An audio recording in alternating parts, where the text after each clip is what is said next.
તો આજે આપણે ઝંડ આવ્યા હતા. ઝંડ જે પ્રખ્યાત હનુમાન દાદાનું મંદિર છે, બજરંગબલીનું, જે આવેલું છે જાંબુઘોડાની નજીક. જાંબુઘોડામાં બોડેલીથી 20 કિલોમીટરની આજુબાજુ, જાંબુઘોડાથી 10 કિલોમીટરની આજુબાજુનો ડિસ્ટન્સ થાય છે. તો ત્યાંથી હવે જઈ રહીએ છીએ અમે બોડેલી. તો જાંબુઘોડાથી ઝંડથી જાંબુઘોડા જવા સુધીનો રસ્તો, જે મેઇન એન્ટ્રન્સ છે ત્યાં સુધીનો વિડીયો છે કન્ટિન્યુઅસ. તો તમે કુદરતી વાતાવરણનો આનંદ લેવું હોય તો તમે વિડીયોમાં એન્ડ સુધી જોડાયેલા રહેજો, તો તમને ખૂબ જ મજા આવશે. તો આપણે આ જઈ રહ્યા છે, આજે શનિવાર જ હતો, શનિવારના કારણે ખૂબ જ ટ્રાફિક હતું અહીંયા. તો એ ટ્રાફિકમાંથી પસાર થઈને હવે આપણે જઈ રહ્યા છે ઝંડથી જાંબુઘોડા. તો જવાનો વચ્ચેનો રસ્તો તમે જોઈ લેજો, જોયું ના હોય તો તમને આખો રૂટ જોવા મળશે, કેવું છે કેવું નહીં તે તમને ખ્યાલ આવશે. તો દેખજો, અહીં તમને ચોમાસાની સિઝનમાં મકાઈ મળી જશે, એટલે કે ડોળા બાફેલા શેકેલા. પછી નાસ્તામાં પણ તમને જમવામાં બાજરીના રોટલા, મકાઈના રોટલા, સેવ ટામેટાનું શાક, ડુંગળી બટાકાનું શાક અને લસણ મરચાંની ચટણી, જે લાલ મરચું હોય સૂકું, એની ચટણી અહીં બનાવવામાં આવે છે, સ્પેશિયાલિટી છે અહીંની. તો આવું સરસ કુદરતી દ્રશ્ય જોવું હોય તો ચોમાસામાં આવવાનું. ચોમાસામાં ખાસ વરસાદ ચાલુ હોય તે વખતે આવજો તો તમને સરસ દ્રશ્ય જોવા મળશે. હમણાં વરસાદ 2 દિવસ પહેલાં જ પડ્યો હતો, એના કારણે આવું દેખાય છે, પણ તમે થોડા પહેલાં આવી જજો તો તમને જોવા મળશે. તો આવું સરસ મજાનું ક્યાં જોવા મળે તો કે ઝંડ હનુમાન મંદિર જોવા મળે, તો ત્યાં તમારે આવી જવું.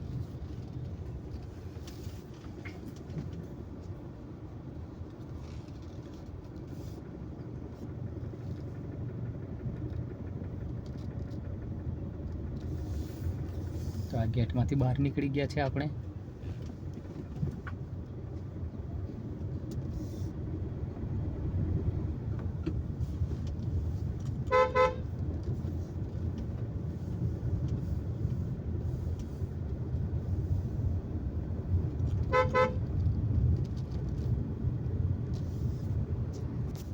તો મસ્ત નજારો છે. ગામડાનું અનુભવ કરવું હોય તો એકવાર અવશ્ય પધારવાનું. શનિવારે તો ખૂબ જ ભીડ હોય છે, એટલે શાંતિથી ફરવું હોય તો શનિવાર સિવાયના કોઈ પણ દિવસે આવવાનું. રવિવારે બી બહુ ભીડ હોય છે.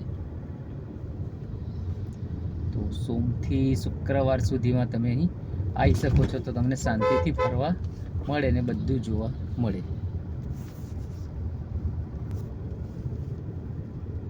આવા ઘાટ ડુંગરાળ વિસ્તારમાંથી આપણે જઈએ છીએ, તો બહુ જ સરસ જગ્યા છે આ. જો આટલું કુદરતી અનુભવ લેવું હોય તો તમારે અહીંયા આવવું જ પડે એવી જગ્યા છે. તો તમે ક્યારે આવો છો તે કોમેન્ટમાં જણાવશો. જો એકદમ નેચરલ વાતાવરણ છે, કુદરતી. ફોટોગ્રાફી માટે અહીં બેસ્ટ સ્થળ છે. બધા સ્પેશિયલ અહીંયા આવે છે ફોટોગ્રાફી માટે. જુઓ,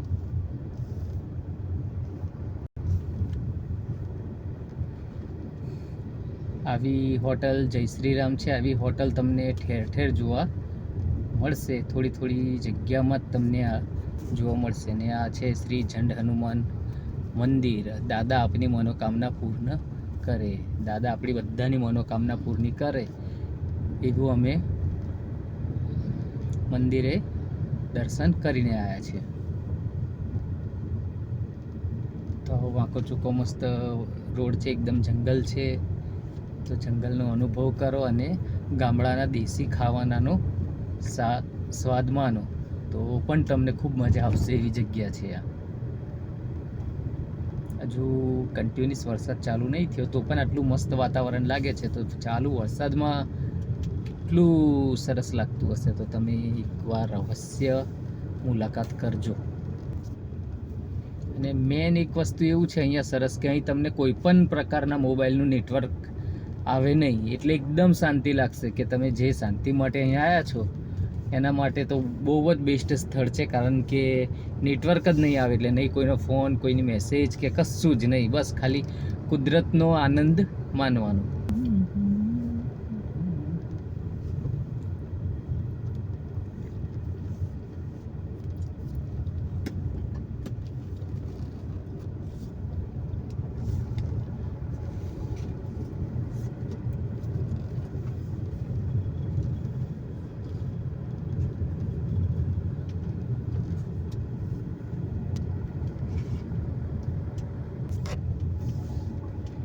ફોટોગ્રાફી માટે બેસ્ટ જગ્યા છે, બધા સ્પેશિયલ ફોટોગ્રાફી માટે અહીંયા આવે છે, અને વિડીયો માટે તો બહુ જ સરસ.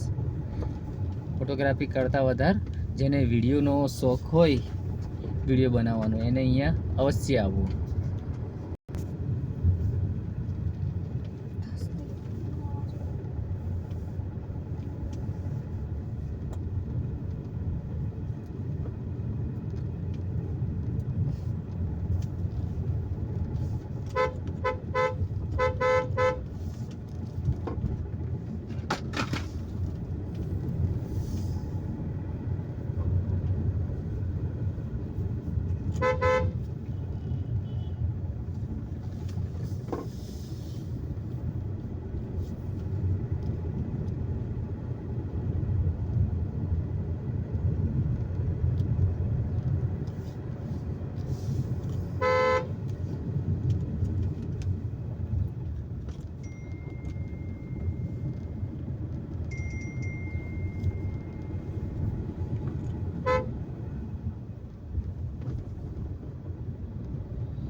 અહીંની લોકવાયકા એવી છે કે જ્યારે પાંડવો વનવાસ દરમિયાન અહીંયા પણ રોકાયા હતા, તો આ જે 18 ફૂટની મૂર્તિ છે તે એમને જ અહીંયા સ્થાપિત કરી હતી. અને એક ભીમની ઘંટી પણ જોવા મળે છે. પછી જોવા જઈએ તો જે દ્રૌપદી માટે પાણી કાઢ્યું હતું અર્જુને તીર મારીને, તે પણ કુંડ છે આખો અહીંયા. તો સરસ મજાનું અહીં વાતાવરણ છે. અહીં આવા મસ્ત નાના નાના ગામડા આવેલા છે, એટલે કે ગામડા પણ જોવું હોય તો પણ અહીંયા આવી શકાય. આ મોટા રાસકા કરીને ગામ છે.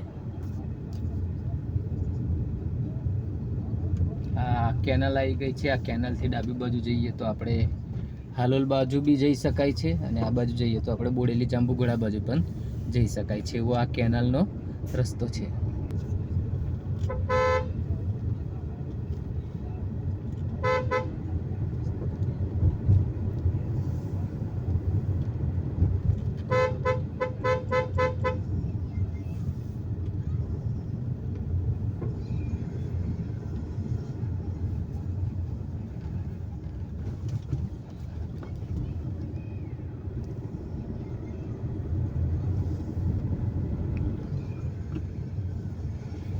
રીછની અહીંયા સંભાવના ખરી. અહીંયા થોડા અંતરે બોર્ડ મારેલું છે જંગલ ખાતા તરફથી કે રીછની અવર જવર વાળો રસ્તો છે, તો કાળજી રાખવી.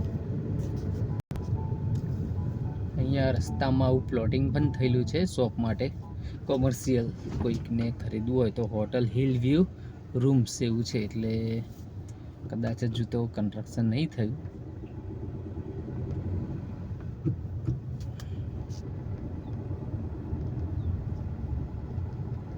આ ધનપરી રિસોર્ટ આવી ગયો છે. અહીંયા 2-3 રિસોર્ટ્સ છે બહુ મોટા.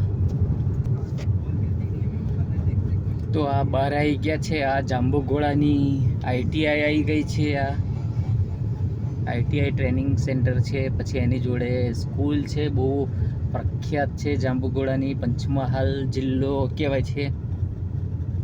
તો એ સ્કૂલ પણ અહીં આવી ગયેલી છે. સ્કૂલ ફ્યુચરલિંક સ્કૂલનું નામ છે, એટલે કે આપણે ઝંડથી બહાર જાંબુઘોડામાં આવી ગયા. અને ઝંડ તમારે શ્રાવણ મહિનામાં ખૂબ જ મહત્ત્વ હોય છે. શ્રાવણના શનિવારે તો અહીં ખૂબ જ ભક્તો આવે છે, બહુ જ મોટી પ્રમાણમાં આજુબાજુમાંથી ને દૂર દૂરથી પણ બધા શ્રાવણમાં આવે છે. ને છેલ્લા શનિવારે તો તમારે દૂરથી જ ચાલીને જવું પડે એવું હોય છે. ગાડી તો ઠેઠ સુધી તમારી 4 વ્હીલ તો જાય જ નહીં, અને બાઇક બી નહીં જઈ શકતી, એટલી પબ્લિક હોય છે છેલ્લા 2-3 શનિવારમાં. તો શ્રાવણ માસ હવે આવશે થોડા સમયમાં, તો શ્રાવણ માસમાં એકવાર અવશ્ય મુલાકાત લેજો, તો તમને ખૂબ જ મજા આવશે. તો આપણે આ જાંબુઘોડા જવાની જગ્યા પર ચોકડી પર આવી ગયા છે. આ બાજુ તમને ડાબી બાજુ ભારત પેટ્રોલિયમ છે ને આ બાજુ જમણી બાજુ ઇન્ડિયન પેટ્રોલ પંપ છે. એટલે કે આપણે હવે આ મેન ચોકડી પર આવી ગયા છે ઝંડની. તો ડાબી બાજુ જઈશું તો જાંબુઘોડા આવે, જાંબુઘોડા આવશે, હાલોલ આવશે, શિવરાજપુર અને પાવાગઢ જવું હોય તો પાવાગઢ જવાશે. અને હવે આપણે આ વળી ગયા છે બોડેલી બાજુ, તો હવે આપણે અહીંથી સીધા જઈશું તો બોડેલી જવાશે. તો વિડીયો કેવો લાગ્યો આ કુદરતી દ્રશ્યનો, તો તમે અમને કોમેન્ટમાં જરૂરથી જણાવશો. અને આવ્યા નવા વિડીયો જોવા માટે અમારી ચેનલને લાઈક કરો, શેર કરો અને સબસ્ક્રાઈબ કરતા રહેજો. Thank you.